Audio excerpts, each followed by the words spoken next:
النشيد الوطني اللبناني.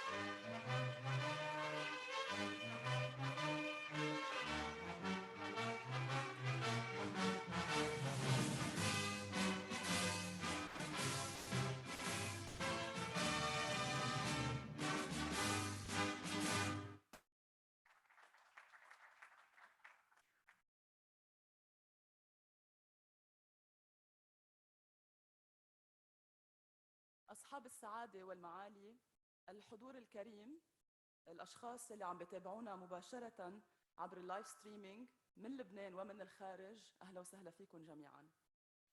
حبينا نجتمع اليوم وتحديدا بجامعة القديس يوسف لأنه قصة نجاح إمباكت تشمل فريق من الطلاب وخريجي هالجامعة والأساتذة من هالجامعة الكريمة. نحن سعداء جدا اليوم لأنه رح نستعرض نحن وياكم ثمرة سنتين من العمل المتواصل بين الخبراء التقنيين وموظفي الدولة بالتفتيش المركزي وإدارات أخرى على الرغم من الظروف الصعبة يلي كلنا بنعرفها. الأهم هو إنه هالإنجازات هي نتيجة عمل مشترك ورؤية وحدة. الهدف منها بناء مؤسسات متماسكة ومتميزة بأدائها تكون هي مثال حي على أنه الأمل كبير بالنهوض بلبنان من خلال العمل. رح أترك الكلمة لرئيس التفتيش المركزي القاضي جورج عطية. تفضل.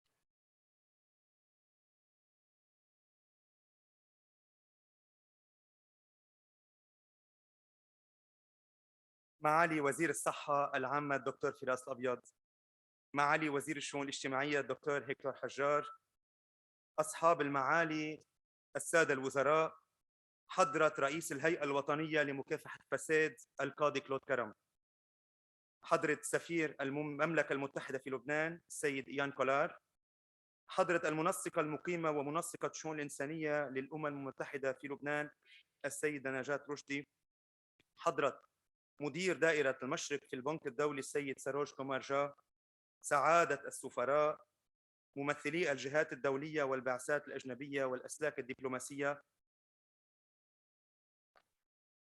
أصحاب السعادة، النواب، ممثلي قائد الجيش والمدير العام للأمن العام، القضاة، أعضاء الهيئة الوطنية لمكافحة الفساد، رؤساء الإدارات الرقابية، المفتشون العامون، أسرة التفتيش المركزي، السيدات والسادة، وسائل الإعلام، أيها الحضور الكريم.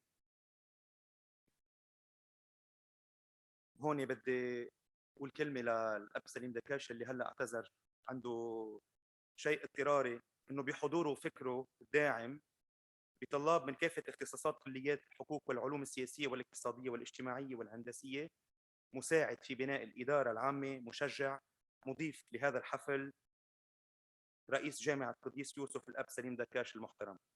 أيها الحضور الكريم، إن الرؤية الشهابية التي تم وفقها إنشاء التفتيش المركزي في العام 59 تتلخص بالرقابة والتوجيه والإنماء. وعلى الرغم من عدم الاستثمار في الأجهزة الرقابية منذ عقود حتى اليوم لتطوير أدائها ورفع إمكانياتها، قمنا بتطوير هذه الرؤية تماشياً مع التطورات والاحتياجات ومواكبة للإدارات والمؤسسات العامة كسند لها في إدارة الأزمات. الرؤية المتجددة سهلت تنفيذ المهام الأساسية للتفتيش المركزي. رؤية جديدة هدفها تثبيت المساءلة والمحاسبة ومكافحة الفساد، ونتيجة للعزم والإصرار على تثبيت هدفنا الرؤيوي الذي ما يزال يحاكي المرحلة السابقة حتى اليوم، تم خلق مشروع جول الذي انبثقت منه أداة رقابية فعالة اسمها إمباكت، والتي جسدت مهام وصلاحيات التفتيش المركزي، والتي أعادت إحياء رؤيته في الرقابة والتوجيه والإنماء بطريقة رقمية. أصبح معروفاً للقاصي والداني أن تنفيذ أي مشروع في عصرنا اليوم لا يكتب له الحياة والنجاح إلا إذا واكبه نظام رقابي صحيح يصوب العمل التنفيذي في كافة المراحل، ينسق الأعمال المشتركة أو المستقلة بين الجهات المعنية، ينذر عبر إرسال إشعارات حسية ملموسة قبل حصول الأزمات لتداركها أو لتقليص خسائرها في حال حدوثها. كل ذلك اختصرته إمباكت ونجحت في تثبيت رؤيتنا في الرقابة الرقمية. صلاحياتنا في التفتيش المركزي تجسدت فعلاً وقولاً من خلال هذه المنصة، ومعها أصبح تنسيق الأعمال المشتركة وتصويبها جلياً من خلال شبك عدة وزارات ومؤسسات عامة على المنصة، مع إبداء المشورة لها لتحسين أساليب العمل الإداري ومراقبة الإدارات ومؤسسات العامة والبلديات بواسطة التفتيش الرقمي على اختلاف أنواعه. إن الخصائص الثلاث للرقابة الرقمية تمثلت أولاً بفصلها بين الحوكمة والتنفيذ، مع تحليل آني للبيانات أدى إلى تصويب قرارات متخذيها. ثانياً بتتبع آثار تنفيذ كافة مراحل المشاريع والبرامج من خلال منصة إمباكت. وثالثاً عبر جمع البيانات وتخزينها لتحليلها والذهاب بخلاصاتها إلى صانعي القرار لإرشاد عملية اتخاذه.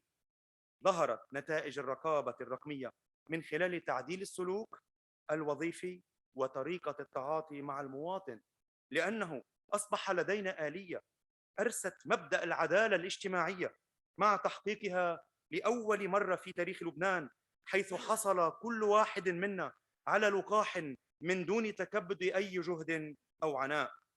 ومعها وصلت الخدمة الاجتماعية إلى المواطن في منزله، أسلوب جديد راق في التعاطي بين الدولة والمواطن، نقلة نوعية في تقديم الخدمة العامة تسجل لأول مرة في هذا الإطار داخلياً وخارجياً بعد استحقاق وعن جدارة معادلة شهادة اللقاح اللبنانية بالشهادة الأوروبية.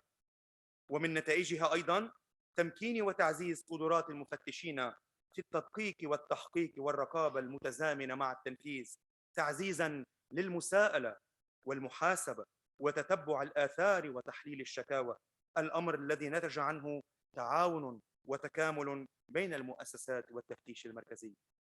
ومن نتائج الرقابة الرقمية أيضاً الحد من الرشوة من خلال الخدمات الإلكترونية، مع تحديد وترتيب المسؤوليات وتعزيز الشفافية من خلال إشراك المواطن في الرقابة من خلال قانون الحق في الوصول إلى المعلومات للاطلاع على البيانات المفتوحة لاستثمارها في استراتيجيات مستقبلية وسياسات عامة. في الخلاصة، إن جميع برامج منصة إمباكت بالتعاون مع عدة وزارات أدت إلى تكوين هذه الرؤية الرقابية الرقمية كركيزة أساسية لمكافحة الفساد وتحقيق الحكم الرشيد وإرساء قواعده، وهي مثال يحتذى به في المشاريع والبرامج المستقبلية التي يجب تنفيذها وفق مبادئ التفتيش المركزي الخمسة، ألا وهي الشفافية، العدالة الاجتماعية، المحاسبة، أمن وخصوصية البيانات، الأمر الذي يؤدي إلى بناء دولة يتطلع كل منا إلى أن تكون وحدة قائمة من مؤسسات وإدارات مظللة بالرقابة الدائمة والنوعية. وشكرا.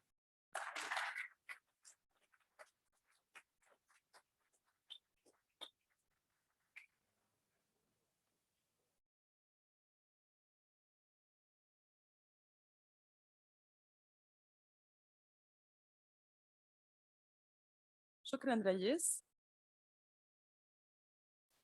رح نشاهد سوا فيديو بيتضمن بعض الشهادات لمجموعة من الأشخاص من مجالات مختلفة اختبروا العمل على منصة إمباكت.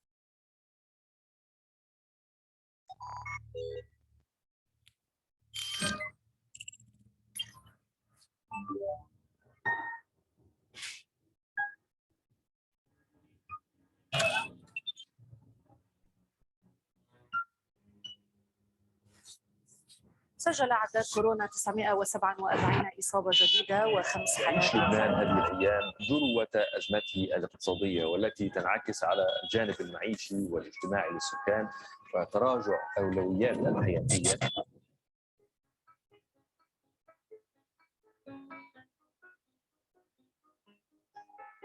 امباكت هي حلم انه يكون في بلبنان اي جوفرمنت واي جوفرننس، وبلشنا نحقق هذا الحلم. على الصعيد الشخصي طبعا غيرت لي حياتي، حولتني من انسبكتور ل اوجمانتد انسبكتور، حولتني الى مفتش مزود بالتقنيات والبرامج الحديثه.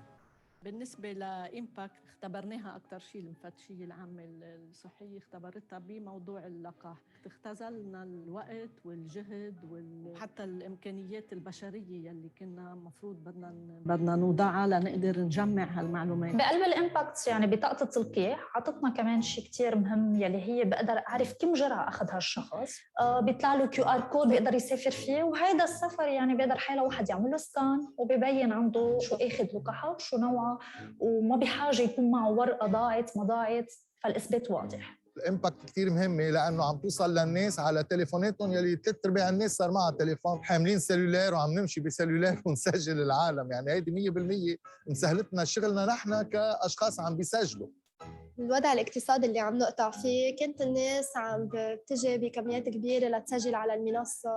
لعبة التكنولوجيا معنا دور أساسي، سهلت علينا الشغل، كان كاتبة على الورقة والقلم وإن كان التدقق بعدين من المعلومات. هلا بس نفكر بقطاع عام بلبنان دايما بيروح فكرنا لقلة التنظيم، مثل ما كلنا بنعرف بس يكون في مكنه كل شيء على السيستم كل شيء بروجرامي، ما بيدخل تدخل بشري بالقرارات، فهذا الشيء بيخلي يكون في نوع من الشفافيه تجاه المواطن لحتى يكون عنده ثقه اكثر، كمان طلبه بس عم بيوصل عم بيندرس بكل موضوعيه. كان التعامل عبر المنصه مع وزاره الداخليه ومع المحافظه كثير سهل، ووفر الوقت ووفر كمان حتى الكلفة. إن شاء الله نروح بالتطور بالعلاقة بين البلديات والسلطات المحلية والسلطة المركزية لتسهيل الأمور بأكثر من شغلة، يكون في مثل المنصة حتى للمعاملات وحتى لأي شيء بيننا وبين الوزارات. إحدى ميزات الإمباكت دعم التقني والتعليم السريعة اللي إجت ليتأقلموا كلهم فيها، وخلتنا الإمباكت ضل باتصال مباشر أنا والبلديات. المعلوماتية هي مستقبل الإدارة، وإذا ما عندنا قادرين نتعامل مع المعلوماتية لأننا عايشين بالعصر الجاهلي. نحن في عندي مفتشين عم يشتغلوا على تقارير عن الإمباكت، يعني اللي كانوا عم يشتغلوا على رقابة البلديات وكذا عم يعملوا تقاريرهم، اللي اشتغلوا على تقارير التفتيش الشامل عملوا تقاريرهم، عم يشتغلوا على كذا عم يعملوا تقاريرهم. نحن موحدين بهالهدف هيدا وبهالفيجن ذاتها اللي هي بدنا نحسن ونوقف مؤسسات الدولة، وهيك لازم الشعب كمان يشوف ذات الشيء ويشوف المؤسسات ويشوف انه هو عنده ذات الهدف، انه نحن ما بنشوف حالنا لا كمهندسين ولا تقنيين ولا اكيب عمل، نحن اكيب الكوماندو تبع التكنولوجي للبلد.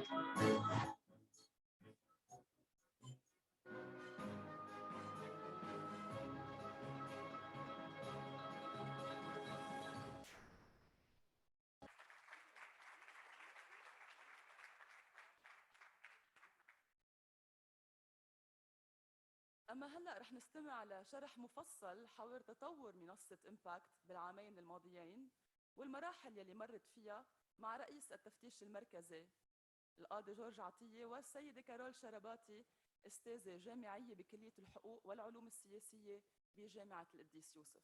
تفضلوا.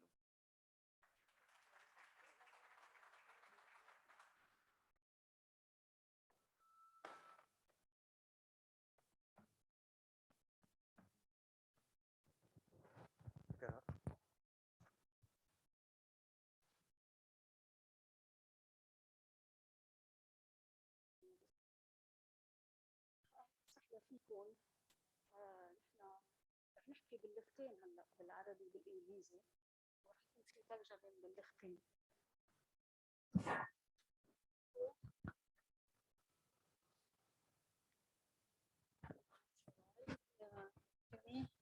Okay. So the story of impact has started. We may need the slides to move. So the story of impact has started with the GOAL project in 2019.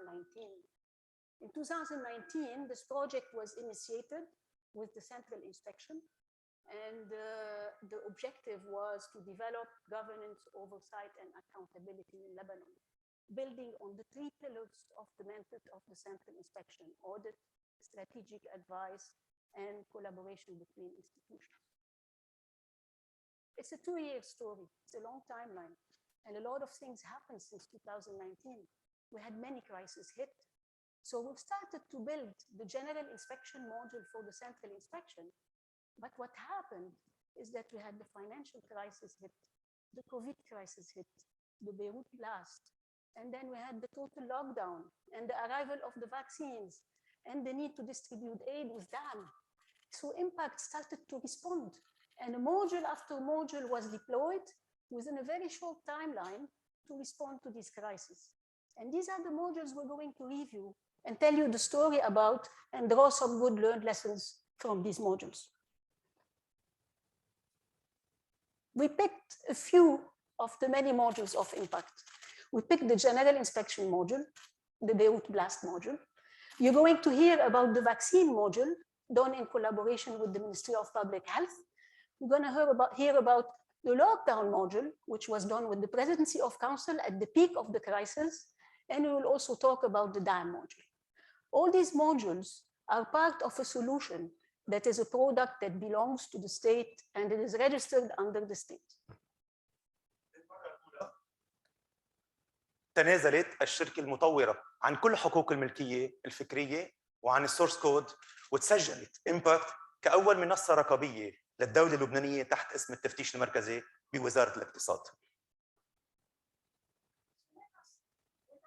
With the crisis response lockdown module. The story is short, intense, but the coverage is broad. It started with the development of something that was allowing people to go out. It was the model to issue mobility permits for citizens under total lockdown. Gradually, the need for business to open came up because we needed the supply chain for the hospitals. So this is when the system started to be deployed for the businesses to also take permits to open up and to give permits to their employees. Now, when all this was happening, you can see in the dark blue, the review requests was being done by the ministries themselves. So the Ministry of Industry, Agriculture, Economy, and other ministries were all on the platform, facilitating and approving the approval of the businesses to open up during the lockdown. Right after that, we started to relax the lockdown and people started to go out, but we needed to manage the crowded places. So this is when the scanning system was deployed so that banks, ski slopes, malls, and all sorts of crowded places, even the crowded places in the public administration, started to scan the permits that people were taking on the platform. And finally, we have all those who were monitoring, following up, managing, making the policies around all this dynamic. So we have the big decision makers that were there, like the COVID National Committee, like we had the disaster recovery at the Presidency of Council, the Ministry of Interior. They were all connected, monitoring the dashboards and the data and enhancing the policy measures and the decisions in light of what was going on. ثقافة رقمية انتشرت بمجتمعنا، تعاون غير مسبوق بين وزارة الداخلية والتفتيش المركزي أدى إلى ربط كل البلديات والمخاتير على المنصة من خلال موبايل آب. كل القرارات يلي كانت بوقتها عم تتاخد من البلديات لمكافحة جائحة كورونا كانت عم بيتم تفعيل الرقابة التسلسلية من خلال كل أجهزة وزارة الداخلية، قائم مقامين محافظين، وصولاً إلى وحدة التنسيق والتحليل بالسلطة المركزية. كل ذلك بتعاون وثيق مع التفتيش المركزي. نطلع اليوم ايضا بالموبيليتي بيرميتس اذونات التنقلات 15 مليون طلب من المواطنين، بخلونا نطلع ونشوف انه المواطن عطشان ليندرج ضمن نظام ممكن للاداره. هال 15 مليون اجيب 85% منهم، وبنفس الوقت كل ذلك تحت اشراف التفتيش المركزي لاحترام المعايير الصحيه يلي كانت اخذتها وزاره الصحه بالتنسيق مع لجنه كورونا بالسراي. Right after this came the vaccine. We had the vaccine that was sent in with the support of the World Bank, and we were in need for a system to manage dissemination of the vaccines. And this is when the platform started to roll out. The notification came 1 week before the first release of the platform, and then it started to roll out ahead of the deployment of the vaccine process. The registration was digitized. Then the classification and selection and the invitation system for the Ministry of Public Health based on criteria related to the national strategy to fight COVID was also deployed. Right after this, we deployed the system in the hospitals, where when they were giving the vaccines, they were able to view the patient's files and update their files with the relevant information on the vaccine. Then there was a model that was deployed for the citizen to report any issues they had with the vaccine. And this was also connected with the Ministry of Public Health, where experts were monitoring the adverse effects and producing their own analysis. And finally, you probably all know about the certificate, which was also deployed digitally and which is today has obtained the EU certification authentication, and you can use it as is within the EU in any country, and any country that has enrolled the EU authentication system.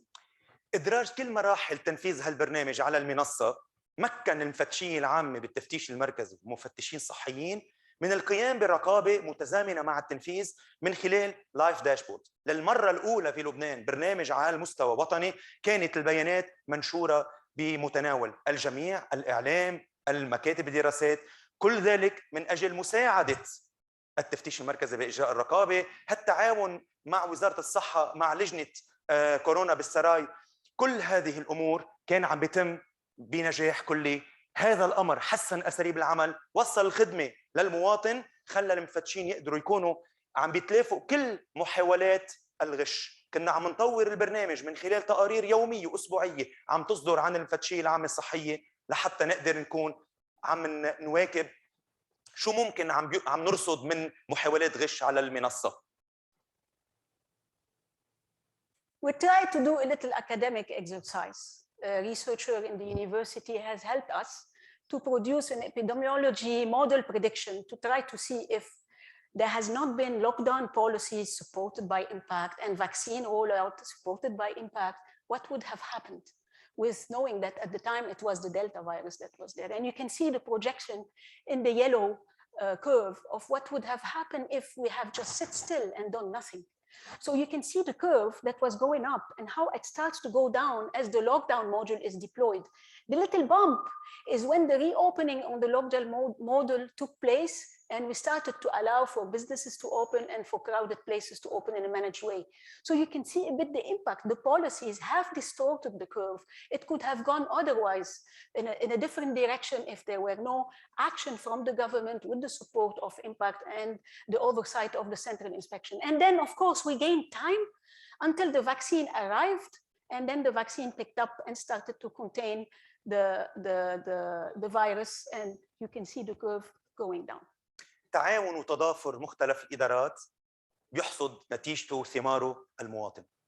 فخلاصة هالدراسة اللي انعملت نقدر نقول اليوم إنه من خلال إمباكت نقدر نكون عم ندمج البرامج بشكل في تسلسل، في تناغم، في انسجام، مرده هو حسن خدمة المواطن وتخليص حياته بشكل أو بآخر. So this is the story of the lockdown and the vaccine and the COVID crisis, but Impact has also responded to the social protection and cash transfer programs.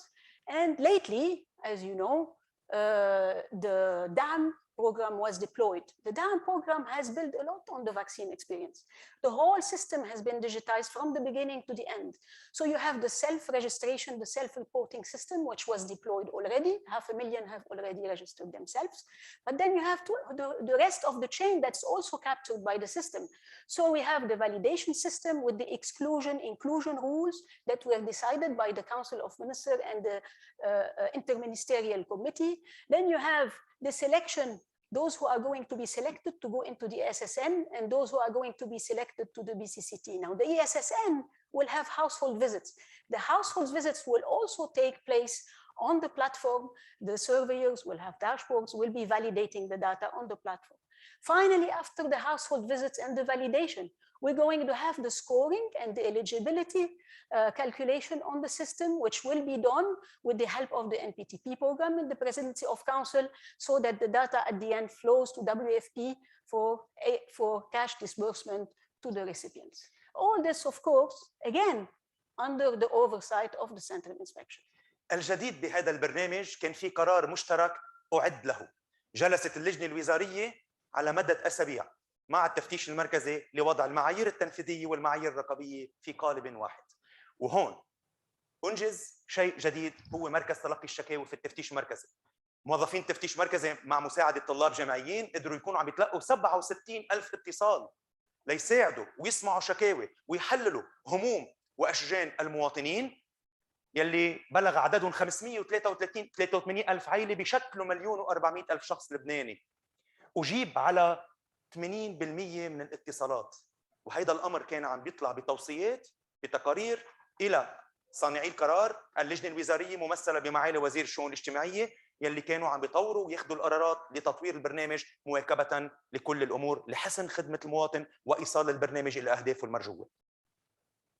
So this leads us to the governance model on the system.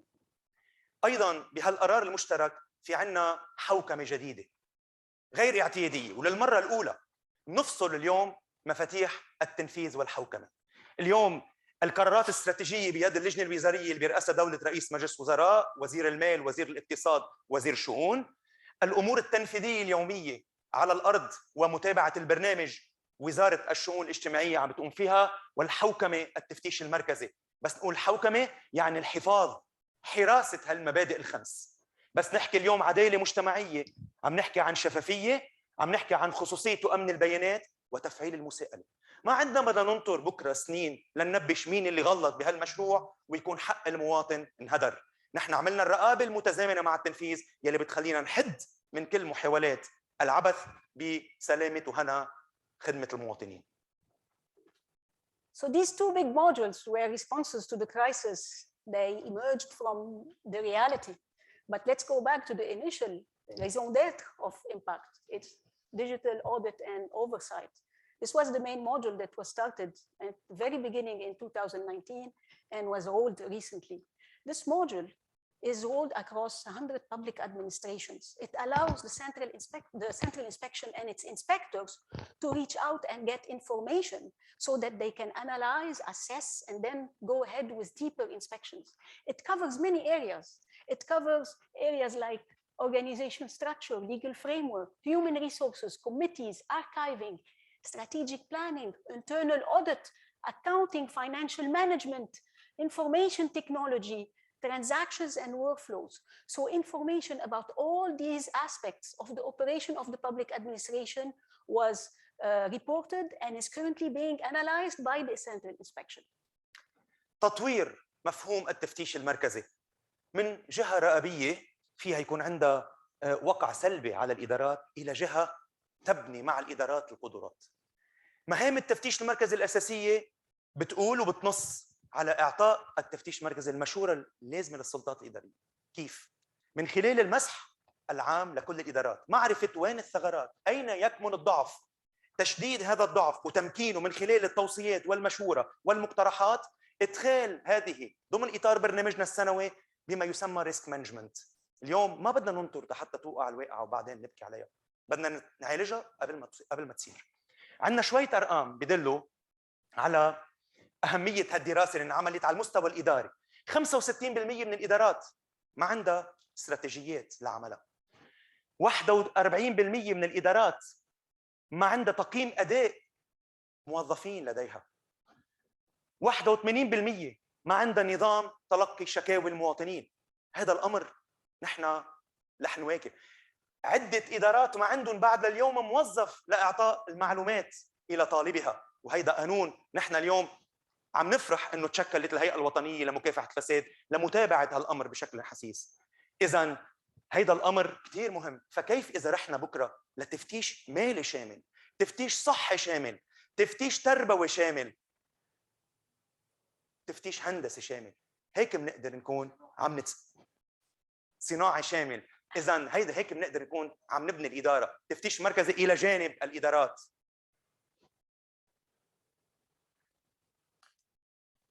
بعد انفجار بيروت أول عمل تنسيقي بين مختلف فرق الهندسية اللي صارت، مفتشين العامة الهندسية حضرت استمارة بالتعاون والتشارك مع وزارة المهجرين، فرق المهندسين لديها ومديرية المباني، وقدرنا نكون عم نعمل أول تواصل مع الإدارات العامة، أدخلوا هن الأضرار التي أصابت أبنيتهم، وطلع عنا تقرير مفصل شفاف بكل تفصيل من تفاصيله. This last model is maybe not very visible to the citizen because it doesn't give direct services, but it's very strategic. It's the rural development module that was deployed on the demand of the Ministry of Displaced, which is supposed to become the Ministry of Rural Development in the future. This rural development module was rolled out across 1,000 municipalities to have a scanning, cross-sectoral scanning of the entire country's situation today: education, health, infrastructure, agriculture, industry, economy, tourism, culture, demography. So information started to flow from the local authorities on all these sectors in order to allow policymakers, international organizations, think tanks, researchers to assess, use this data in order to assess and plan for a better development policy for the country, but also to allow the Ministry of Displaced to prepare its conversion into a Ministry of Rural Development. This data is available today to the public on development.impact.gov.lb. من جهة التفتيش المركزي، العواميد الثلاث التي أقرها قانون التفتيش منذ عهد الرئيس شهاب: رقابة، توجيه، وإنماء. وهنا يأتي الدور الإنمائي.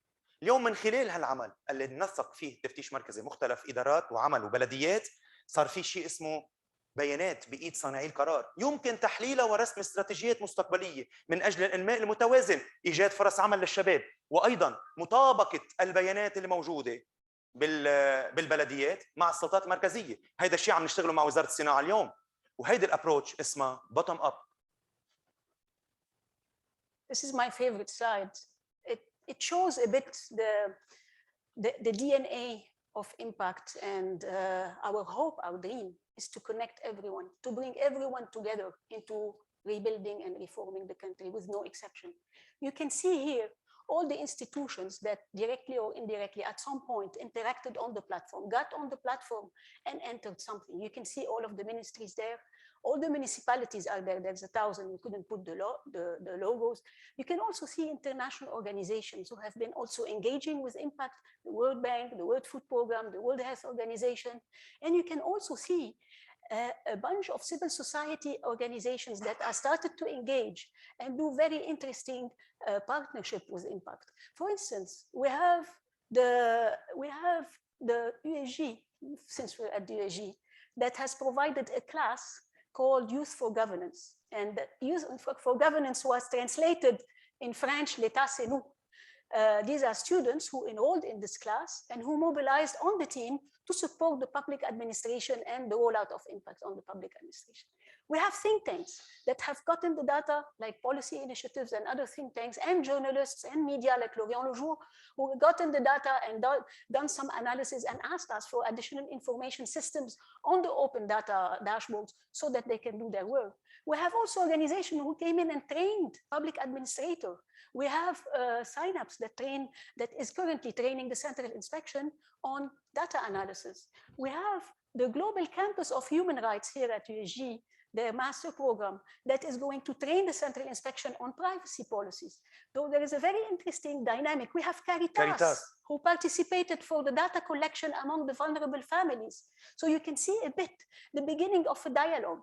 And this is a big message for us. This is a message that the reform in Lebanon has to come from all sides, interconnected together, not from one side and isolating the other side. مين قال انه المواطن اللبناني لازم يكون بعيد عن الاداره العامه والمجتمع المدني مغاير فكره؟ التفتيش المركزي حاول يكون هالجسر ما بين الاداره العامه، القطاع العام والمجتمع المدني. اثنيناتنا عندنا نفس الاهداف. المجتمع المدني بده يدافع عن حق المواطن، نحن بدنا نراقب الادارات العامه وندعمها ونقويها لتقدم احسن خدمه للمواطن اللبناني. اذا نحن شركاء، وبالتالي فتح الاوبن داتا كنا عم نقول لكل المواطنين، كل مكاتب الدراسات، كل الادارات شاركونا بالرقابه. كل مواطن في يكون مفتش. هيدا اللقب يلي اطلقناه من سنتين وقت اللي عملنا منصه لتلقي شكاوى المواطن. كل مواطن حقك تراقب، حقك تكون مفتش. And this gets us to the security dimension. So you're going to شربل مسؤول الاي تي بالتفتيش المركزي رح يشرح عن الموضوع، بس انا بدول انه اليوم بمناسبه دعم بروجكت خلق للبنان ناشونال داتا سنتر باوجيرو، وهذا الامر رح يحكي شربل عن تفاصيله اكثر. من اول نهار كان هم رئاسه التفتيش هي الحوكمه، ومن اهم مبادئها هي حمايه وامن البيانات والخصوصيه. عملنا على انشاء داتا سنتر باوجيرو، الناشونال داتا سنتر. اليوم كل البيانات وكل النظام صار موجود باوجيرو. وضعنا اركيتكتور متقدمه، وهيدي الاركيتكتور متقدمه وتعتبر من اهم الاشياء الموجوده بلبنان وبالاداره اللبنانيه. نحن اليوم عم نشتغل لناخذ الشهاده ايزو 27001. اول شيء عملناه في جدار الحمايه او الفاير وول التو بالتو، هو خط دفاع الاول للحمايه للنظام من اختراق، من اي محاوله اختراق داخلي او خارجي. العمل هو يومي، بنضلنا نجرب اذا في امكانيه لعمليه اختراق تصير، واذا لقينا اي ثغره بنظبطها. كمان عملنا شغله انه قسمنا كلمه المرور للفاير وول بين التفتيش المركزي واوجيرو. يعني نحن اذا بدنا نفوت على الفاير وول لنعدل اي شيء، قسم من الباسورد موجود مع التفتيش المركزي والقسم الثاني مع اوجيرو، وهون للشفافيه. وضعنا بام سيستم اللي هو بريفيليج اكسس كنترول، معناتها حيلا حدا بيفوت على السيستم، حيلا حدا بيفوت على السيستم، هل بيكون في عندي لوج، بيكون في عندي كاميرات بتسجل كل الاشياء اللي انعملت، واي وقت من الاوقات المفتشين بيقدروا يراقبوا شو صار على السيستم. كمان قمنا مع شركه بروتكت اللي هي ثيرد بارتي ما لها علاقه بالتفتيش، رائده في امن البيانات. نعمل شغل، رجعنا هالهندسه اللي انعملت وحسنا فيها نحن وياهم، وضعنا التعديلات اللازمه، واليوم فينا نقول انه النظام كله محمي. اوجيرو وضعت بتصرفنا فيرتشوال ماشين. نحن قمنا بتقسيم البرامج اللي موجوده، كل قسم حطيناه على ماشين مختلفه، على في ام مختلفه، وبنفس الوقت فصلنا بيناتهم، عزلنا كل نتورك عن الثاني بشكل انه ما حدا بيقدر يفوت من في ام لفي ام. وهذا الشيء بيخفف علينا خطر بحال صار في اي خرق على اي نقطه معينه، بتكون نقطه كثير معزوله عن البقوه، ما بيتاثر السيستم ككل. شغله ثانيه، حطينا انتي فيروس وعملنا باك اب وعملنا ديزاستر ريكفري. اليوم الداتا موجودين والنظام موجودين بنقطتين باوجيرو، براس بيروت وبجديده. بحال وقف واحد بيمشي الواحد الثاني اوتوماتيك، وهيك لكون انا مريحين راسنا انه ما راح يكون في عندنا داون بالسيستم، على طول موجود. الشغله اللي انعملت مع بروتكت penetration test. جربنا اول نقطه انه اذا كان في حدا من برات لبنان نعتبر ما عنده اكسي على النظام، عم يجرب يخرق، عملنا تيست عليها واكيد كانت النتيجه منيحه، واذا لقينا اي خلل كنا زبطناه.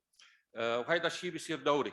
ثاني محاوله انعملت، اشخاص موجودين على السيستم عندهم يوزر نيم وباسورد، مثل سنترز او اي مواطن ثاني عنده يوزر نيم وباسورد، بجرب يشتغل شيء ما منه مسمح له. يعني انا سنتر بدي عم جرب فوت على دعم، هون كمان عمل تيست عليها. هيدي او ثاني شغله نشغل عليها.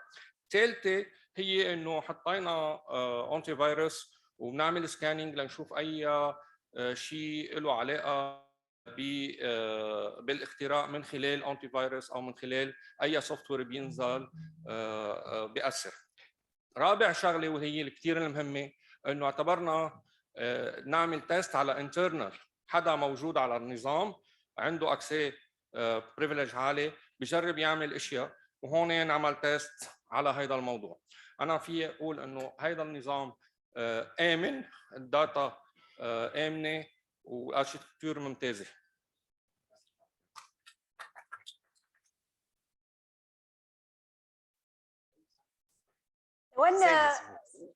One little technology touch here, because many of us on this team, we love to innovate, we love to invent, we want to build a country, and we're constantly wanting to create more and serve better. So we have a team of AI engineers, and this team has started to create some tools ahead of the artificial intelligence integration in impact, so that the state can start to think also moving to the next level. There are three tools that are already mature, and more are on the way. One of them is related to fraud detection, because the central inspection has a few number of inspectors. Impact will help them get a lot of data and will empower them to work better and to become augmented inspector, like the inspector said. But also they need more power. And here artificial intelligence can help detect fraud and send alerts so that they can dig deeper into certain areas or on certain activities. So the fraud detection was tested during the lockdown, because at some point on Sundays, everybody was taking permits to go to the hospital, but everybody was ending up in the beach. So this is when we tested this, and we created an analysis system where the pattern of behavior can help sort out the permits that were suspicious and those that were not suspicious. Now, happily, the lockdown ended up very quickly, so this was not rolled out live, but we did see the results with the data that has been entered. There is a multilingual question answering bot. AI engineers are like natural language programming and working on the Arabic language. So there is a bot, it's already on the website of Impact.gov.lb being tested. You ask it questions and it understands the questions, and it looks for answers in the archive that it has. It doesn't look just at the words, it looks at the whole context, the whole meaning. And this is being developed, and it's learning from people's use. And we also have a national ID scanning with an Arabic OCR that will be integrated to support the Ministry of Public Health vaccination system and the DAM with the Ministry of Social Affairs. بالمؤتمر الثاني بخبركم كيف هيدي الآلية رح تصير ضمن إطار عمل المفتشين.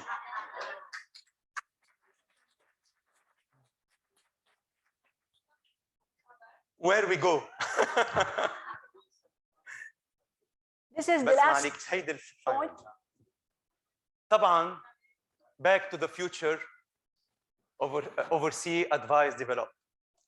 Impact انطلقت من مبادئ قلت لكم عنها، حققت يلي قدرت حققته بالتعاون والتشارك مع كل الإدارات بهالدولة. نحن اليوم عم ننطلق من DNA معين. The DNA of impact is oversight. DNA لهالإمباكت نجحت لأنها بحضن جهاز رقابة، ولكن رقابته فاعلة على مستوى المشورة، على مستوى التوجيه، على مستوى تنسيق الأعمال، على مستوى تحسين أساليب العمل. وهذا اللي بدي أقول لكم إياه اليوم. نحن عم نفكر وعم نجتمع مع معالي وزيرة التنمية الإدارية، معالي الوزيرة نجدة رياشي، لنكون عم نفكر كيف بدنا نعمل نظام تقييم لكل الإدارات والمؤسسات اسمه SOPMAP Indicators for Performance. بدنا نعمل سكورينج ونعمل بنش ماركينج سنة عن سنة كيف عم تتقدم الإدارات. بدنا نعمل ايضا امكانيه احصاء الموارد البشريه ونكون كيف عم نتساعد فيها مع مجلس الخدمه المدنيه. ايضا مع وزاره الصناعه عم نفكر نشتغل على تسجيل والشهاده الصناعيه للمصانع. مع وزاره البيئه وين الموجوده المكبات غير الشرعيه بالبلديات. مع وزاره التربيه بدنا نفكر كيف نعمل هالتعاون ايضا على مستوى التفتيش شامل تربوي مع الهيئه الوطنيه لمكافحه الفساد، ايداع كل هالمعلومات لتكون اساسيه لعملها وتقدر تكون عم تعمل الرقابه الشامله يلي بنحلم فيها. اذا نحن نبقى بنحكي كمان كل الامور الاداريه رح نكون عم نواكب. ما عليك من سؤالك، رح نكون عم نواكب كل حاجات الادارات مطرح ما في تحسين اساليب العمل للخدمه العامه للمواطن. هذا الهدف. كل هدف الوزارات والهدف الرقابه هو واحد: ايصال الخدمه العامه للمواطن. وشكرا. باي ذا واي هيك بنكافح الفساد. هاي مكافحه الفساد بارساء الحكم الرشيد مبادئ وبتحول رقمي بنكون عم نكف يد الفساد وانتشاره.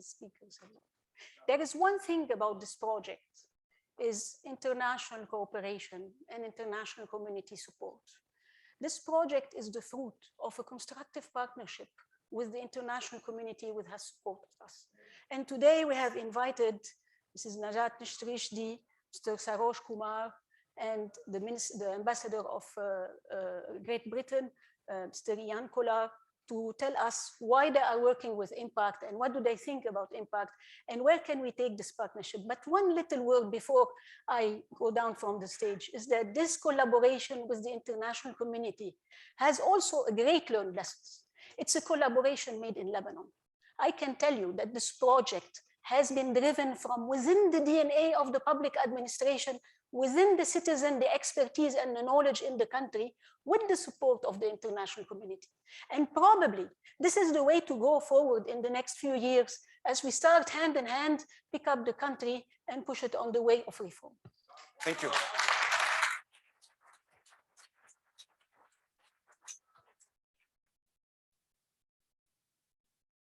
شكراً. بعد هالعرض المفصل لمسيرة إمباكت، كلمة للسيدة نجاة رشدي، المنسقة المقيمة ومنسقة الشؤون الإنسانية للأمم المتحدة بلبنان، حول الدور يلي عم تلعبه إمباكت. تفضلي.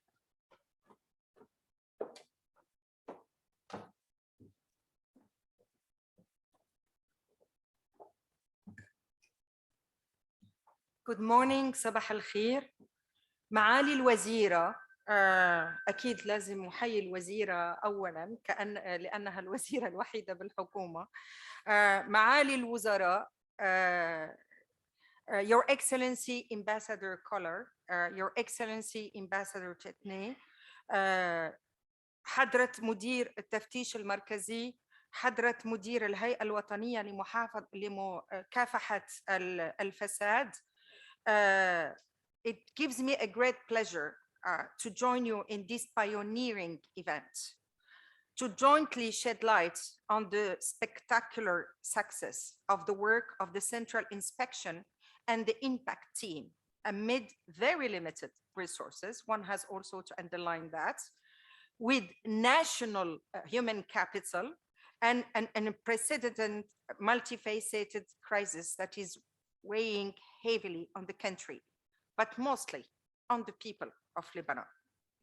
There is no doubt that the COVID-19 pandemic has highlighted the significance and relevance of technology, innovation, and science for human health and survival like never before. Not only has the vaccine been provided in record time, but the crisis has also boosted health and digital communications and innovation and prompted Lebanon to move toward digitalization. Beyond COVID-19, these advancements and the remarkable successes of the Impact team hold potential for preventing and resolving other problems, including governance challenges, inequities that exist in the country, as well as the digital gap. So allow me to congratulate Lebanon Central Inspection and the Impact team on their relentless work in the past few years, for being an exemplary oversight body and for adopting new innovative ways that foster transparency and efficiency through digital transformation. These administrative reforms will undoubtedly help crack down on corruption, criminalize wrongdoers, and do future business based on fair competition, transparency, and good governance. Today's event is also a great opportunity to commend the outstanding work of the Central Inspection under the leadership of Qadi Mr. George Atiye, which was guided by a clear vision for change, for reform, for proper use of financial and human resources, for modernizing the structure and functions of public administration, and more importantly, for delivering good public services to the citizen, which is at the heart of the social contract and the duty of any state around the world, all of which were reflected in a 2017 Development Central Inspection Strategy. The Impact Open Data website is one of these successful initiatives spearheaded by the Central Inspection, which has driven change towards more open, more credible, and more accessible data to all. A platform that is built on the close collaboration and coordination among different municipalities and ministries, which succeeded in generating groundbreaking models such as the COVID-19 vaccine model, without which Lebanon would not have been able to successfully vaccinate over 40% of its population in an orderly and systematic manner. Two other examples, and sorry, Your Excellency, Minister of Health, if it's not an accurate figure, but I will be very happy to learn that it's more than 40% of the population who is vaccinated. Two other examples of resourceful modules are the rural development model as presented, that maps out the socio-economic conditions of Lebanese towns and villages according to specific indicators, and not only based on reports, and the Daim social safety net model, which is currently being used to register and manage the distribution of aid and cash assistance to Lebanese households in need under the World Bank ESSN projects, the Emergency Crisis and COVID-19 Response Social Safety Net. Going forward, the Central Inspection has a crucial role to play in developing a social registry that is vital to link between all databases and help properly manage the different social assistance programs and the extension of services to the most vulnerable people as delineated in the National Social Protection Strategy. Excellencies, ladies and gentlemen, corruption has always been the main obstacle to Lebanon's development, and fighting it was at the forefront of the 2019 popular protest demands. Its persistence has been affecting all of us, decision makers, humanitarian, development actors, partners, and donors, and so fighting it should unite all of us. I do believe that through the steady work of the Central Inspection and the Impact team, and with a strong political will to move ahead with reforms, Lebanon's reputation will be restored as a role model in the Arab region and beyond, and the country will regain its strong public institutions earned in the wake of independence. Therefore, fostering a culture of transparency, integrity, accountability, and rule of law will surely help Lebanon embark on a new path of social justice and strong public institutions, and achieve a prosperous future for all. And for that, I hereby reiterate the United Nations commitment to continue providing support and technical assistance to Lebanon's public institutions and oversight bodies to boost the performance of the public administration and maximize its results, and as such, restore a real and just social contract between the state and the Lebanese people. As technologies continues to blaze new trails of hope, we also commit to offering and flagging support to the Central Inspection's digital transformation process. We also hope that this success story in e-governance and digitalization in Lebanon can be replicated and leveraged in other public institutions.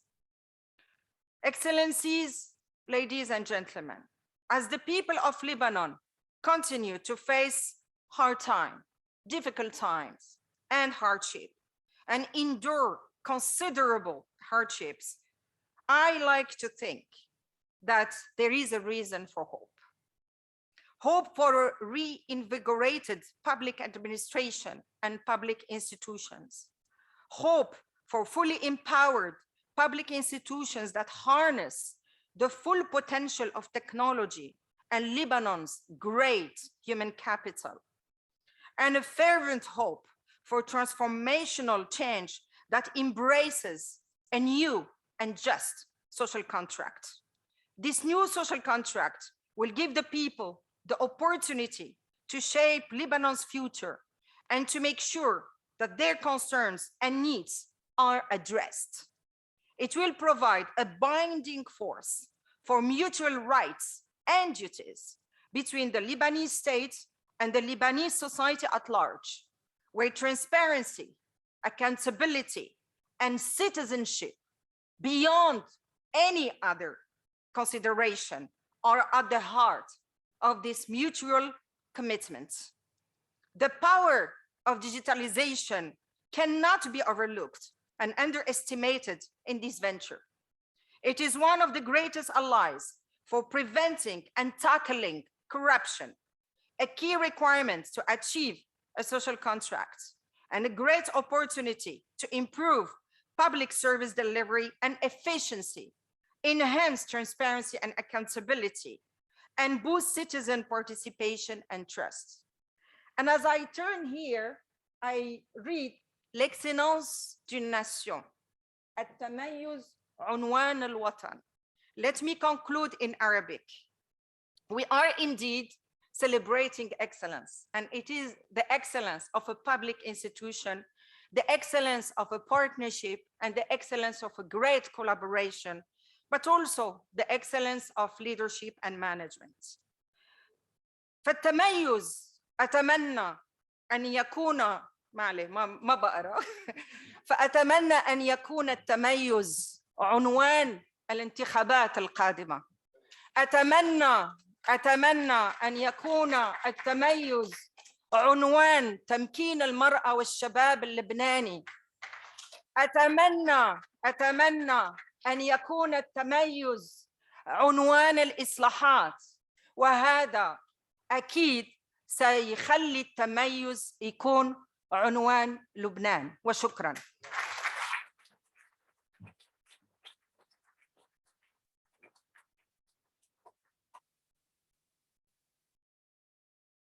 شكرا.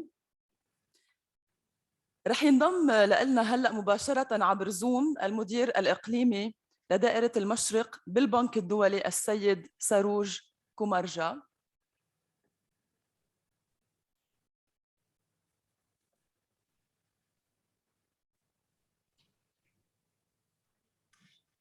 Thank you very much. I hope you can hear me.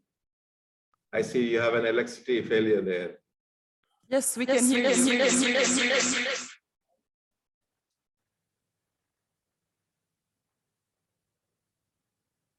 Should I continue?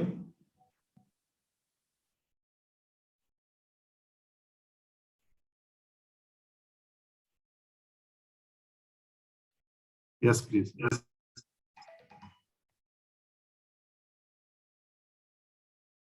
Okay. Okay. I see complete darkness on the other side. First of all, I want to thank Carol, you and George for inviting me to be part of this event. And unfortunately, I can't be there in person because we have many other commitments, but I really wanted to be part of this to convey how happy I am personally and how privileged we are as an institution, the World Bank Group, to be associated with the innovation that impact has been under the auspices of central inspection. Before I go into the points I want to make, I also want to convey my heartfelt appreciation for all the students and volunteers who've been behind the scene, working non-stop, round the clock, to make immense contributions to this beautiful nation. I don't know them, all of them. I have seen their photos, but I know they are working very hard, very committed. And I salute their dedication and commitment to contribute their hard work, their knowledge, their passion to what impact and central inspection is doing. For me, the innovation through impact has not been about simply being a technological platform, doing registration for the vaccination program or now for the social safety net. Since I've been in this country for a couple of years, I have to say that impact has been essentially, as Najat was mentioning just now,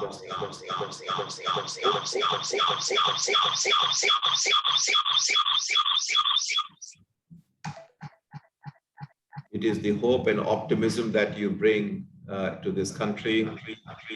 It's a huge confidence building measure.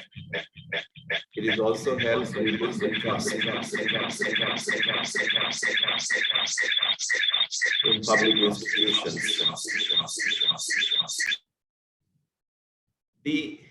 What is important here is that, and as I said earlier today at the launch of the National Port Strategy and the Port Governance event at the Sarai this morning, is that what differentiates a failing nation with a nation which is prospering is good governance, good institutions based on the principles of transparency, accountability, effectiveness, efficiency, better resource allocation and management. And the impact experience shows that it is possible to have good institutions, even when there are very clear signs of state failure in many sectors of the economy in this country. And we need to draw lessons from why impact has been so effective, so successful. On the World Bank side, we don't take any credit for what you have done. I think the credit goes to people behind this innovation. The volunteers who have really worked very, very hard.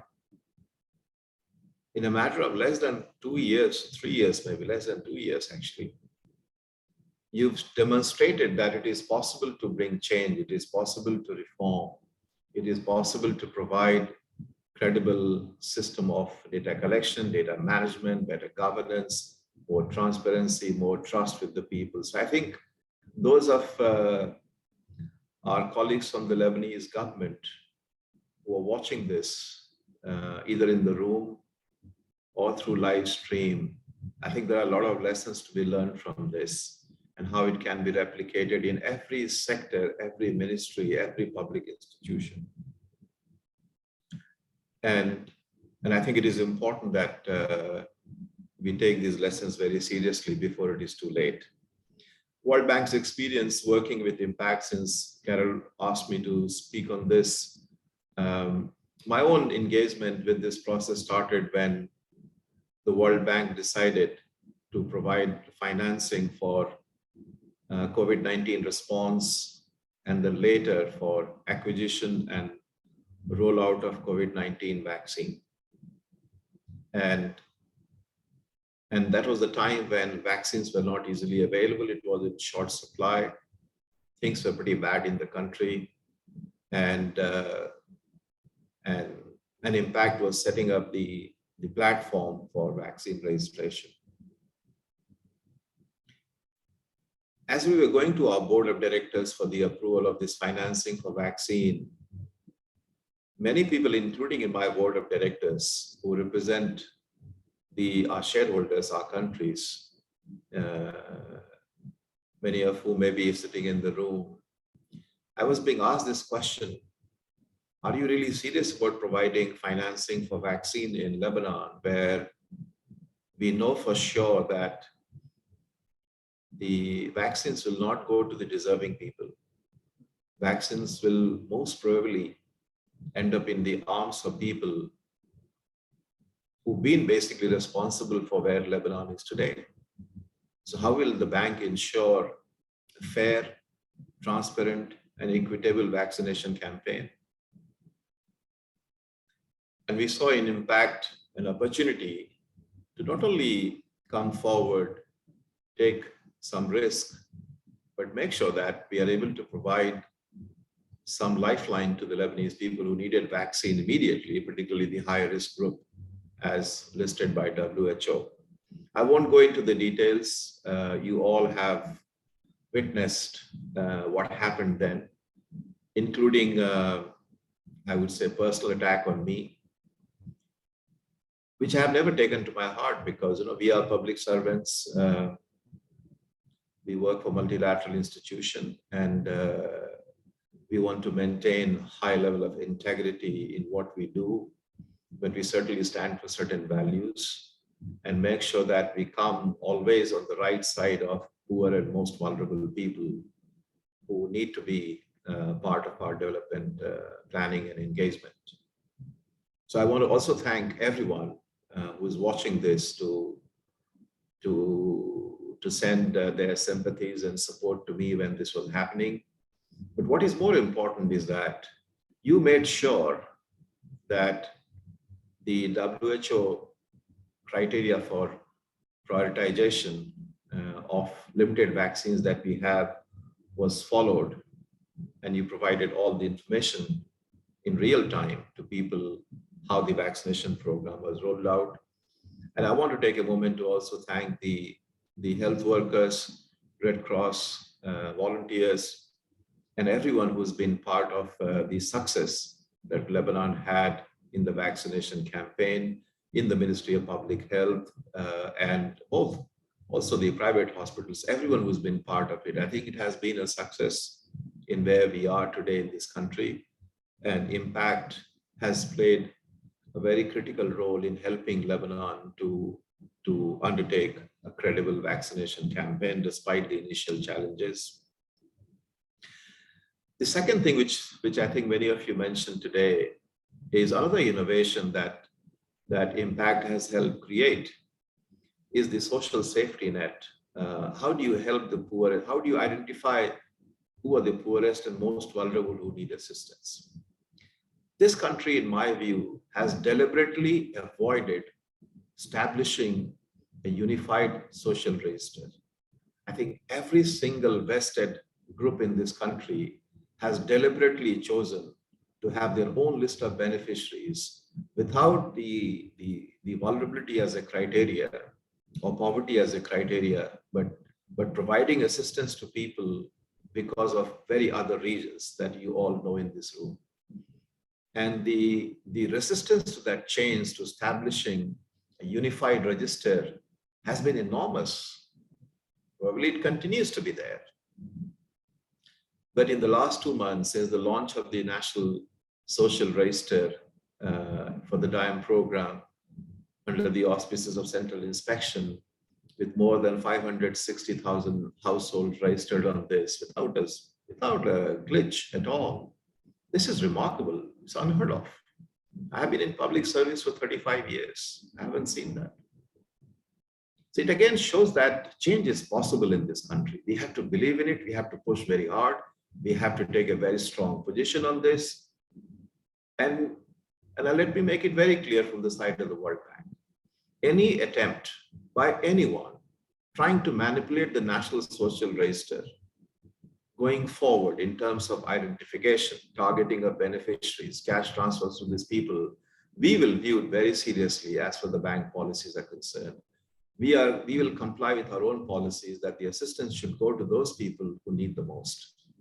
And that is the condition on which the World Bank Board of Directors provided the financing. And we find Impact has done an amazing job to provide that confidence to the Lebanese people that this National Social Register, which is pretty much the case in many other countries, can be the basis for social assistance, all social assistance programs in the country. I think the Ministry of Finance also needs to take a look at its budget. The Lebanese budget often includes privileges and assistance to groups without any criteria for targeting and selection. There is a need for very serious review of the public finances and how these are targeted based on considerations that we don't know. Perhaps time to really reform that, use unified register for targeting social assistance going forward. So in closing from my side, personally for me and for my institution, World Bank, it's been a privilege to be working with volunteers, officials, colleagues who've been involved in the impact innovation. You'll have our support all along because you can be the means to ensure a program that people trust and there is adequate safeguard, the adequate oversight in how the public finances are used in this country. I would really encourage every single public institution in the country to draw a lesson or two from the central inspection and the impact experience. And you will have, of course, the World Bank's strongest support in taking these innovations to scale and give the hope to Lebanese people and this country that Najat was referring to in her remarks. So with that, thank you very much, all of you again, for listening to me. And I wanted to be as frank as I can be given the situation the country is facing. We all love this country, we love the people of this country, and we must say things which actually are important and relevant and need immediate action by all stakeholders. So thank you very much, and back to you in the room out there. Thank you.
Citizens, there is now widespread recognition that the only sustainable path forward for Lebanon is deep and systemic reform of the country's economy and governance. On this, I do not believe that anyone does or can disagree. While the factors that have contributed to Lebanon's devastating decline are diverse and complex, there is little doubt that the ailments with which we're all too familiar have been exacerbated and in some cases caused by insufficient accountability, inefficiency, corruption, and a deficit of transparency in public administration and governmental policies. And this is why impact is so critical. It's the first project of its kind in Lebanon, catering to Lebanon's citizens, to government employees, to its national authorities, and to non-governmental organizations. Impact showcases, with a growing list of accomplishments, the benefits of moving to and adopting a more digitized government or e-governance that opens a window on governmental operations, streamlines and accelerates the processes of government delivery, and enables citizens to ask questions of those in government whose role it is to serve their public. Transparency, efficiency, and accountability, all to the benefit of the people of Lebanon. The United Kingdom is a friend of Lebanon and strives to support the Lebanese people where we can. I believe with utmost conviction that Lebanon will only thrive if it strengthens its national institutions and develops a culture of performance under a framework of credible internal oversight, for which digital government plays a critical role. In the United Kingdom, our own experience of digital government has been overwhelmingly positive. One key benefit is the direct interaction between the British public and the British government. Interaction which builds confidence. Citizens now have a system that supports their needs, a system built on a foundation of openness, simplicity, and engagement. Almost 10 years ago, the UK government launched our gov.uk platform, which has now consolidated around 1,800 former UK government websites into one single location, saving an estimated £70 million per year. As a British citizen, there is only one website you need to know in order to find diverse information and essential public services provided by the state. From passport or driving licence applications to registering for social security, from guidance about COVID-19 to filing an income tax return, to support victims of crime and understanding your rights under the law, for hearing the latest governmental announcements and ministerial decisions, to starting a petition that asks to change government policy or UK law, or even receiving warnings about floods and the onset of bad weather. These are just a few examples of how digital government is serving our citizens. In the past 5 years, gov.uk Pay, the UK government's digital payment service, has taken in excess of 26 million individual payments worth more than £1.7 billion or $2.3 billion for more than 260 UK government agencies, offering more than 660 online services at both a municipal and a national level, at home and overseas. As well as underpinning enormous efficiencies and savings, this approach has further strengthened public confidence, with citizens comfortable paying government through a verified online platform. Recent polling shows that 98% of the people in the United Kingdom know about gov.uk, and it was the 12th most visited website in the UK last year, ranking just below global brands like Google, Netflix, and YouTube. To put this into context, digital government in the UK receives an astonishing 5 million visits each day. The UK represents just one example where digital government is working. On a global scale, studies show the digital government has both social and economic benefits. It reduces corruption and the economic drain of unlawful practices on society. It diminishes the cost of governing and supports the growth of GDP. It increases transparency and allows the direct participation of citizens. And it expands the reach of government and makes life more convenient for its users. You'll see why I firmly believe in the importance of digital government. When the British Embassy started our collaboration with Central Inspection in 2019, we recognised the similarly transformative impact a digital platform could have in Lebanon. The shared ambition was to help Lebanon realise many of the advantages I have set out, and in particular, to improve transparency, efficiency, and accountability that will build up Lebanon's institutions and strengthen relationships between the government and the people. To date, we have contributed £2.5 million in support of Impact. And while the hard work in building and delivering this project rightly belongs to Lebanon, not to the international community, I am nonetheless proud to see the results of your efforts, enthusiasm, and innovation. Impact is a great example of what can be achieved in a short space of time with the right vision, a positive ambition, and an empowered leadership. The Impact project has, as we have heard, already delivered genuine change for Lebanon. The proof is in the growing list of accomplishments from developing the country's COVID-19 platform to the registration of hundreds of thousands of individuals in Amman, the emergency social safety net. This government-wide digital platform is now available to connect municipalities to ministries and state institutions to civil society and members of the public. I'm impressed with how the project has built on local talent and has successfully brought together public administration, Lebanese youth, and technical experts in support of the state and of the people.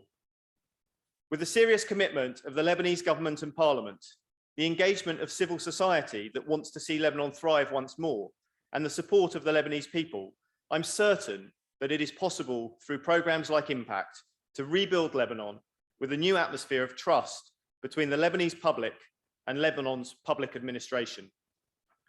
As a friend of Lebanon, the United Kingdom will continue to support Impact and Central Inspection in its plan to reform and bring oversight, accountability, and transparency to public administration. The Lebanese people deserve nothing less. I very much hope that Impact will also enjoy the support of other active partners. Thank you very much.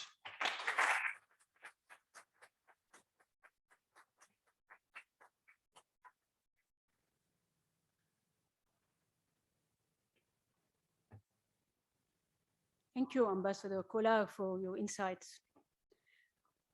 Our next two speakers, it's another big takeaway for us in these 2 years. We have worked very closely with ministers, directors general, civil servants, and we have learned huge lessons, and I would like to share this lesson. We tend to think that there is state versus society, and this is wrong. There is state in the society and there is society in the state. And within the state institutions, there are big champions of change. There are hardworking ministers and administrators and civil servants who need our help and who are ready to support us and work with us, who have vision and leadership, and who can carry on in this kind of experiences very far. I'm really very proud to have with us Minister Firas Abyad and Minister Hector Hajjar share their experiences working with Impact.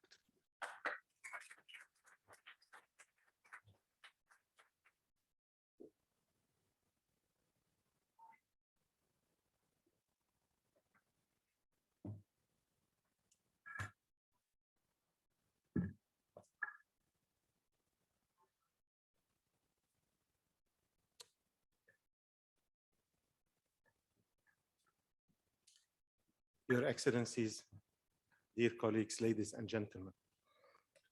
In 2015, the Rafiq Hariri University Hospital was in really catastrophic conditions. It faced a very big challenge, and as a public institution, it was the epitome of failure. During the following years, gradually, that institution was turned around. And when COVID-19 arrived in Lebanon, it was in a shape to allow it to be at the forefront of the COVID response and to be able to take over when a lot of university hospitals and private hospitals shied away and stayed away from giving access to needy patients. The obvious question is how? How could we turn around our public institutions? Is it by giving them more resources? Is it by giving them more funds? My experience at that institution tells me that the main problem with a lot of our public institutions is actually governance. And with the right governance, institutions not only can be turned around, but can actually deliver what they are supposed to do to our population. Fast forward 5 years, and we find our country. We find our country not only facing one of the biggest health challenges that the world is facing, but we find it also in the middle of an economic and political storm. And now we also face the same question, and that is, how will we respond? How can we reform our country and make it a success again? At the Ministry of Public Health, when I took over, we faced huge challenges. The needs are and will be in the foreseeable future huge. At the same time, we see that a lot of the resources that we have are very scarce and not enough to address those needs. One of the things that we wanted to do was a digital transformation. And I will give you 3 examples of ongoing projects at the Ministry of Public Health that address our needs. As you know, medications, medical supplies, access to primary health care are things that are badly needed at the moment. However, we face a lot of hoarding, we face a lot of theft, and a lot of the scarce resources we have are not being properly allocated. We have several apps and programs that we were working on at the ministry. One of them, MediTrack, allows us to track medications, precious medications, especially those allocated to cancer patients from their entry into the country till they are properly allocated to the deserving patients. Another application we have is Supply Trace, which allows us to trace also medical supplies that are being subsidized and make sure that when they reach hospitals, they reach them with the fair price that they should be priced at, and not ask patients to pay exorbitant amount of money out of pocket. And the third one is Aman, which allows patients to fill their applications for cancer medications, and then those can be distributed properly. With all of those apps, we had a big problem. We don't have a unique ID program at the ministry, and that allows a lot of fraud, a lot of duplication, and it really hampered the implementation of those programs. That was when we started collaborating with Impact on those projects. Indeed, that was not the first collaboration between the Ministry of Public Health and Impact. We had done it before with vaccination to a great success, as we all know and as we have heard. But working on those 3 projects with Impact, and I was personally very involved in those, allowed me to learn a lot of lessons. And those are some of the lessons that we are here to listen to. And that is, how can we improve the governance of our public sector? And how can we improve the conditions in our country? And I will not burden you with a lot of what I have personally learned, but I want to mention a few things that I think are very important. First is that reform is not a sprint, it is a marathon. It is something where the word endurance, hardship are very important. It is very time consuming, and really it is something that will take a lot of effort on everyone's behalf. And the trajectory of reform is not a straight line. Sometimes you have to take steps backward to be able to move forward. And sometimes, and unfortunately nowadays, a lot of the times, things do not go as you planned. But the important thing is that we should not give up, and that we go back and put the effort to go where we want. What is important, finally, about what I have learned is that it is never about the resources, the materialistic resources. It's always about people. And if you have the right people with you, then a lot can be achieved. Working with the Impact family, as I have discovered, and they are a family, with CSI, with Carol, and with Judge Atiyi, and Danny, and the rest of the guys, what I have found is a group who are determined, resourceful, and very dedicated. A group who could easily, with what they know, could find a job outside the country where they will live a very comfortable life and make much, much more than they are doing now. And for me, it is, and I hope will continue to be, a privilege working with them and putting the effort to achieve as much as we can a reform of the current situation.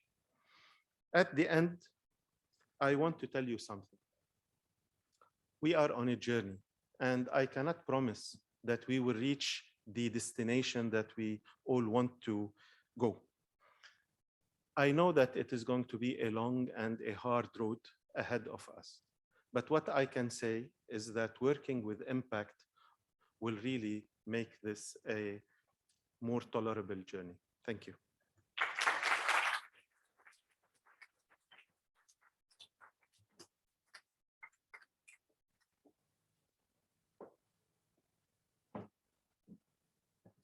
شكراً معاليك.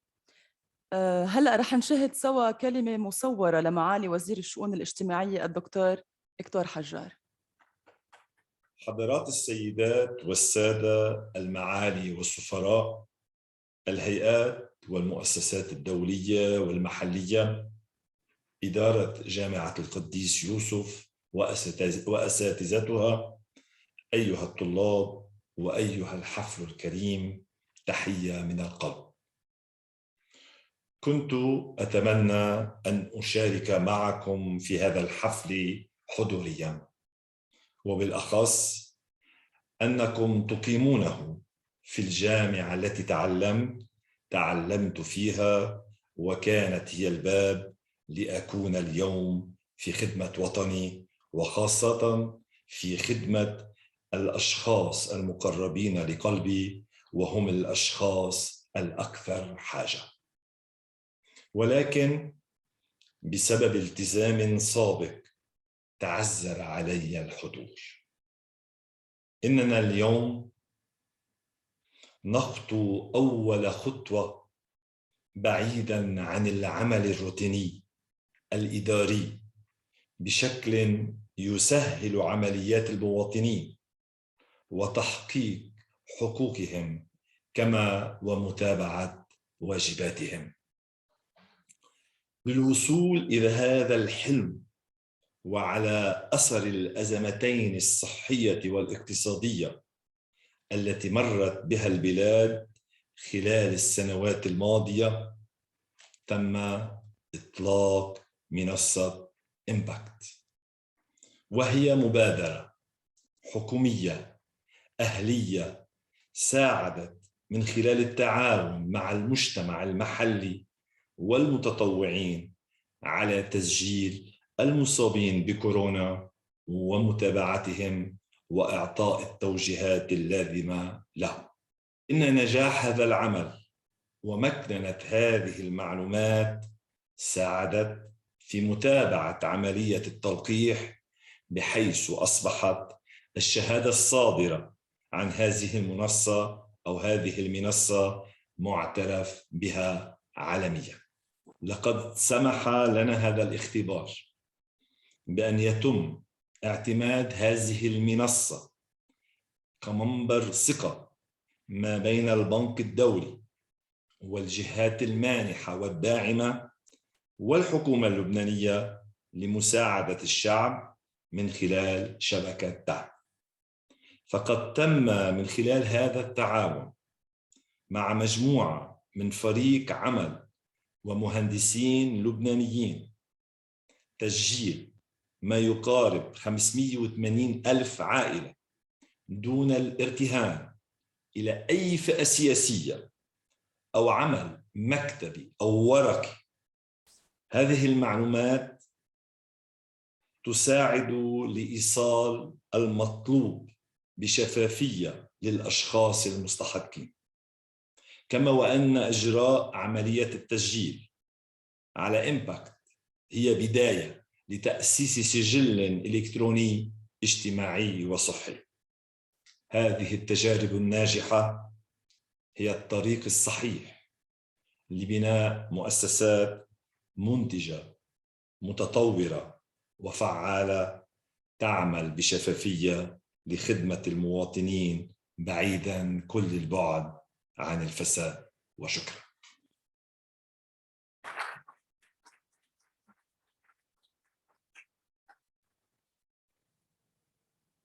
ختاما مع كلمة وزيرة التنمية الإدارية نجلة رياشي، تفضلي.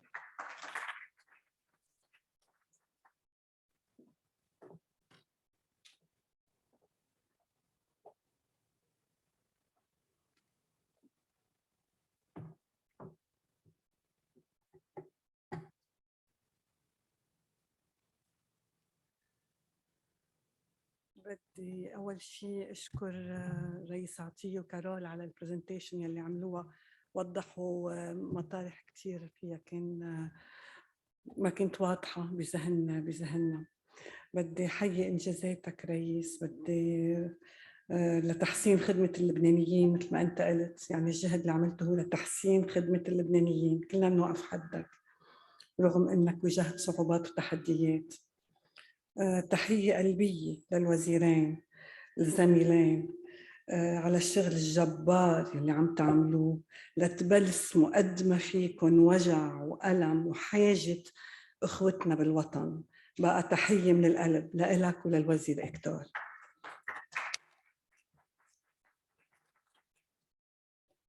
Excellencies, distinguished assembly, dear USG students.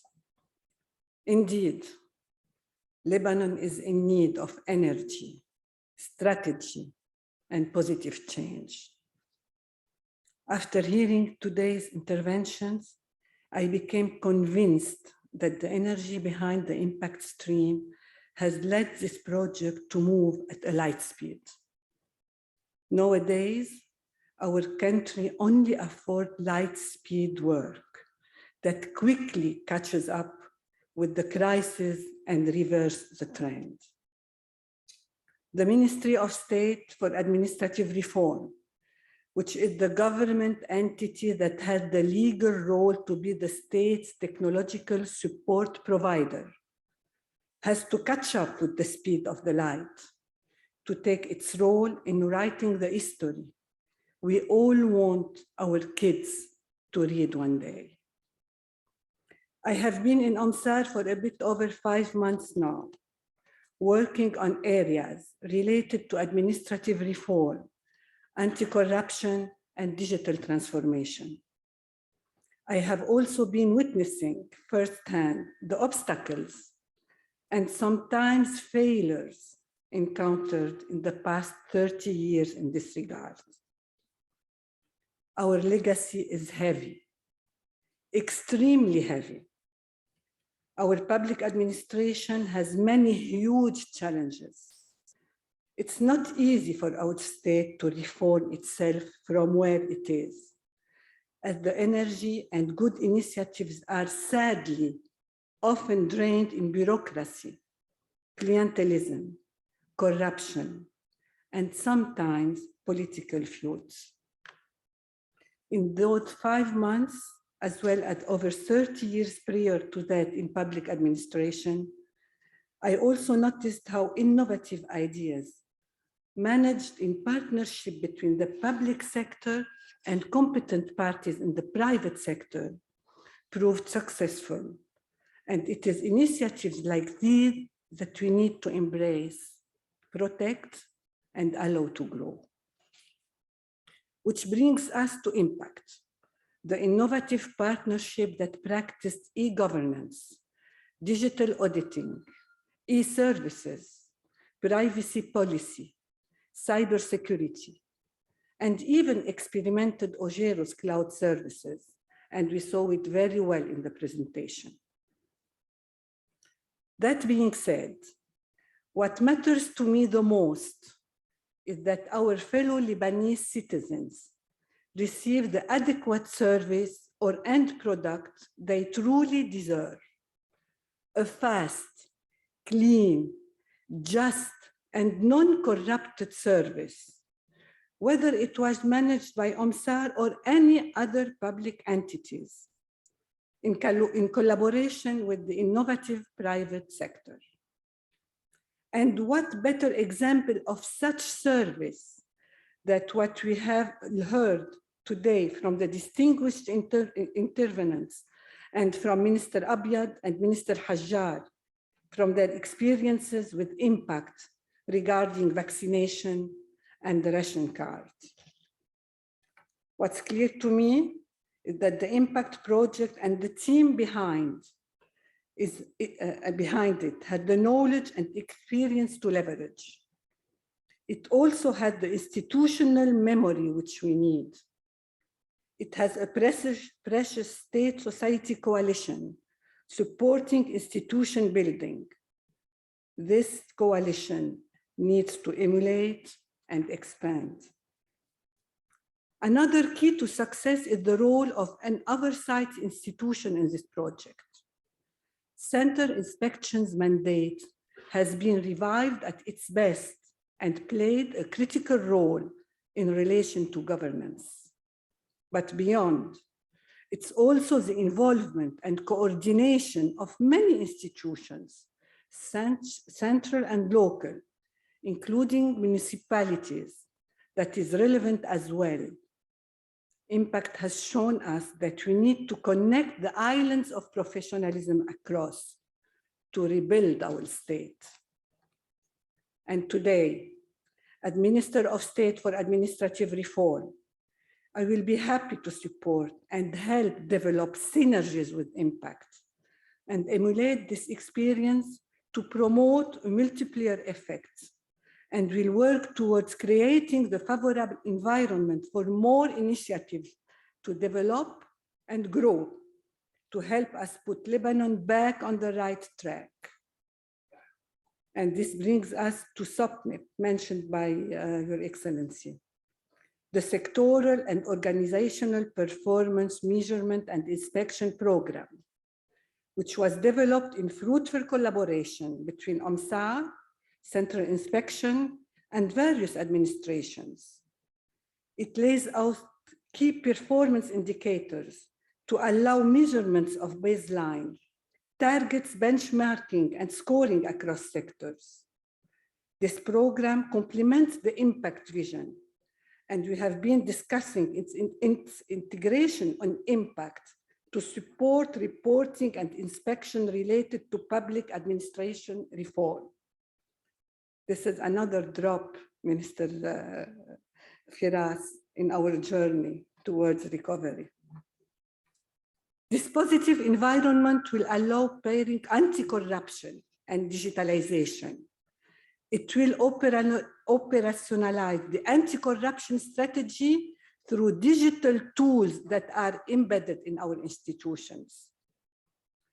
OMSAR will activate a crisis-oriented digital transformation, developing the key pillars to protect good implementations, from legal framework all the way to solid privacy and security protection, to digital signature, to facilitating unique ID, to supporting Ogero's cloud.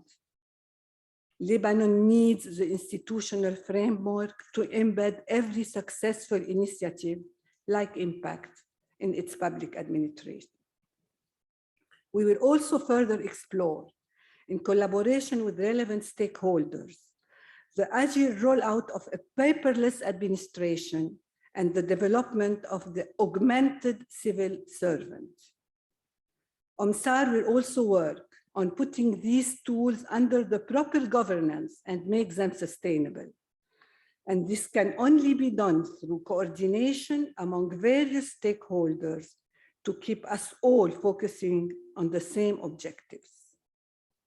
To conclude, it's our duty as public servants to ensure that the Lebanese people receive the treatment they deserve, and we shall do the necessary to ensure that innovative initiatives that provide the service that the people deserve continue and thrive, and do our duties to initiate new successful initiatives.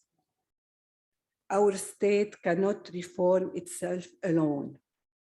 It needs the knowledge, expertise, and impartiality of the society.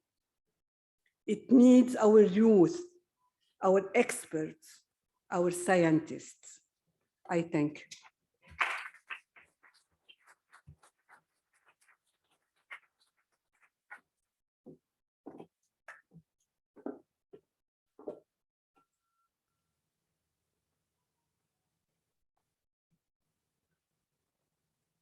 Thank you, Minister Yashi.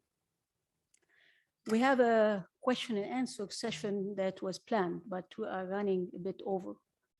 We have a buffet outside, and I suggest that the discussions and the question and answers take place informally over the buffet. I would like to thank you all I would like to thank our speakers, our distinguished speakers, and everybody who has been supporting Impact directly or indirectly. Some support has been very silent and very subtle by many partners and many friends. And we really hope that we will be growing this experience, inspiring others to do the same.